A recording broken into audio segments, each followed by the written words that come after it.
આપ જોઈ રહ્યા છો spark today news. Dabhoi police station ખાતે સુરક્ષા સેતુ સોસાયટી અને ડભોઈ પોલીસ સ્ટેશનના ઉપક્રમે 13 તુષ્કો અર્પણ કાર્યક્રમ અંતર્ગત વડોદરા જિલ્લા ગ્રામ્ય પોલીસ વડા રોહન આનંદ 13 તુષ્કો અર્પણ કાર્યક્રમમાં ખાસ ઉપસ્થિત રહ્યા હતા। નગરજનોને માર્ગદર્શન પણ આપ્યું હતું।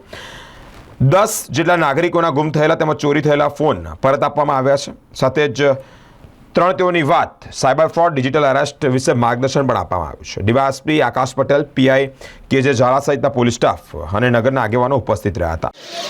આજ ડભોઈ પોલીસ સ્ટેશન ખાતે 13 તુષ્કો અર્પણ કાર્યક્રમનું આયોજન કરવામાં આવેલ હતા, જેમાં 10 જેટલા મોબાઈલ જે ખોવાઈ ગયા હતા અથવા ચોરાઈ ગયા હતા એ મોબાઈલ ઉઠીને એનો મૂળ માલિક સુધી પરત આપવામાં આવેલ હતા અને સાથે સાથે જે લોકો ગામજનો આવ્યા હતા એમની સાથે વિસ્તૃત કાયદા વ્યવસ્થાઓ ચર્ચા કરવામાં આવી અને શું કરવું શું નહીં કરવું, ખાસ કરીને ડ્રગ્સની રેશન બાબતમાં, વ્યાજખોરોની ચંગલમાં નહીં ફસાઈ જવા બાબતમાં અને સાથે સાથે ખાસ કરીને મહિલાઓને બાળકો લગતા અત્યાચાર કેવી રીતે અટકાવવું આ બાબતમાં પબ્લિક સાથે ખૂબ જ ચર્ચા કરવામાં આવી અને ખૂબ જ સારા પ્રતિસાદ મળ્યો। ધન્યવાદ।